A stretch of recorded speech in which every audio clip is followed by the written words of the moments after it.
महर्षि गौतम जी द्वारा रचित न्याय दर्शन का हम सभी स्वाध्याय कर रहे हैं। कल हम सब ने जाना था कि प्रमेय जो दूसरा 16 पदार्थों में दूसरा पदार्थ है, उस प्रमेय में 12 प्रमेयों में एक प्रमेय है प्रवृत्ति। तो कहते हैं प्रवृत्ति क्या है?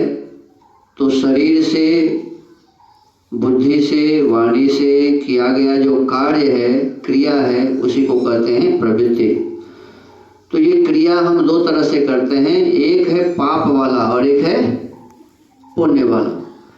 तो जब हम अशुभ काम को करते हैं, पाप वाला काम करते हैं, तो कहते हैं कि जब व्यक्ति शरीर से किसी को मारता है, हिंसा करता है, चोरी करता है, मैथुन करता है, तो इस प्रकार के आचरण शरीर से किए जाते हैं, तो ये है पाप वाला कर्म। ऐसे ही वाणी से भी कोई झूठ बोलता है, मिथ्या बोलता है, कठोर बोलता है, चुगली करता है, नहीं बोलने योग्य असंबद्ध प्रलाप बातों को बोलता है, तो ये है हमारे वाणी का दोष। फिर कहते हैं मन से दूसरों के प्रति द्रोह, दूसरे के धन को अन्याय से हड़पने की चाहना, तो नास्तिकता, वेद आदि शास्त्रों के अनुकूल अपने जीवन को नहीं रखना, यह है नास्तिकता। परमात्मा के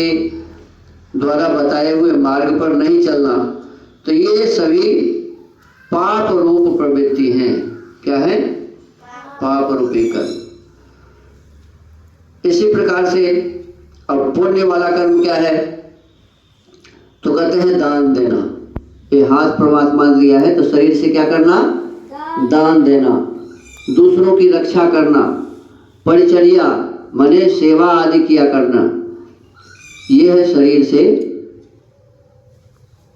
माने पुण्य काम करना। फिर है वाणी से सत्य भाषण करना, पर कल्याण के प्रवचन करना, दूसरों का कल्याण हो इस प्रकार के प्रवचन करना, मधुर वार्ता एवं वेदादि सत्य सर्वहितकारी शास्त्रों का स्वाध्याय आदि करने में तत्पर रहना, यह है वाणी से पुण्य करना।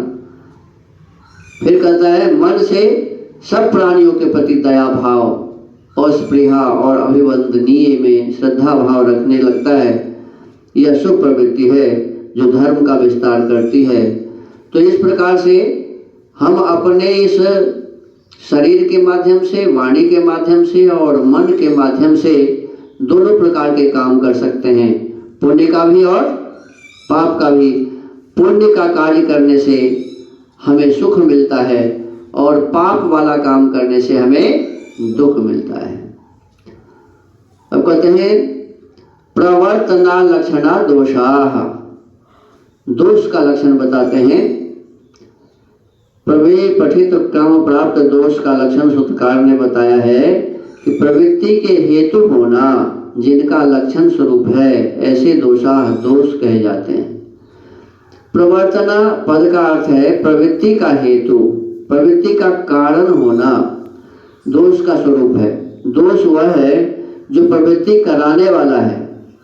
मानव प्राणी जो प्रवृत्ति करता है वह सब राग, द्वेष और मोह से प्रेरित होता है।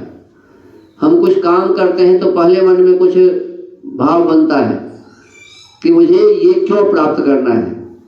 किसी के प्रति यदि हमें लगाव है, राग है, या किसी से द्वेष है, किसी से मोह है, तो इसी से प्रेरित होकर लोग प्रवृत्ति अर्थात कर्म करता है, क्रिया करता है। संसार में कोई ऐसी क्रिया नहीं जिसकी जड़ में राग आदि प्रेरक न हो। हम मोक्ष की भी प्राप्ति करते हैं तो मोक्ष के प्रति राग है, हमें मोक्ष प्राप्त करना है। जब तक तत्व ज्ञान अर्थात आत्मा का साक्षात्कार ज्ञान नहीं हो जाता, ऐसे मिथ्या ज्ञान की दशा में राग आदि उभरते हैं।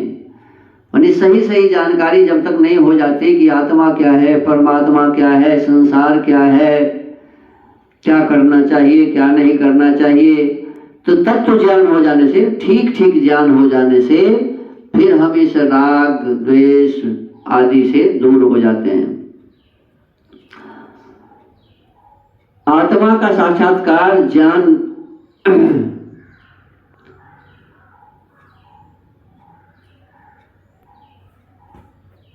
जब तक तत्व ज्ञान अर्थात आत्मा का साक्षात्कार ज्ञान नहीं हो जाता, ऐसे मिथ्या ज्ञान की दशा में राग आदि उभरते हैं और दृष्टा आत्मा को पाप व पुण्य की ओर प्रवृत्त कराते रहते हैं। इस प्रकार साधारण रूप में राग द्वेष मोह को दोष समझना चाहिए।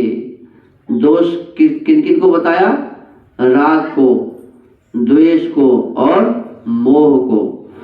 तो विशेष रूप से अब इस पर और भी चर्चा है, आगे इसकी चर्चा होगी कि भाई राग क्या है, द्वेष क्या है, मोह क्या है, और इसी के कारण हम अपने इस जीवन में अनेक प्रकार के दोषों में फंसते हैं, गलत कार्यों में फंस जाते हैं। हमारे जीवन के लिए बहुत ही बड़ा दोष है। तो इस दोषों से अपने आप को कैसे बचाएं, इस पर प्रश्नोत्तर आगे है, तो इसकी चर्चा आगे करेंगे। आज के स्वाध्याय के क्रम को यहीं विराम देते हैं। ओम।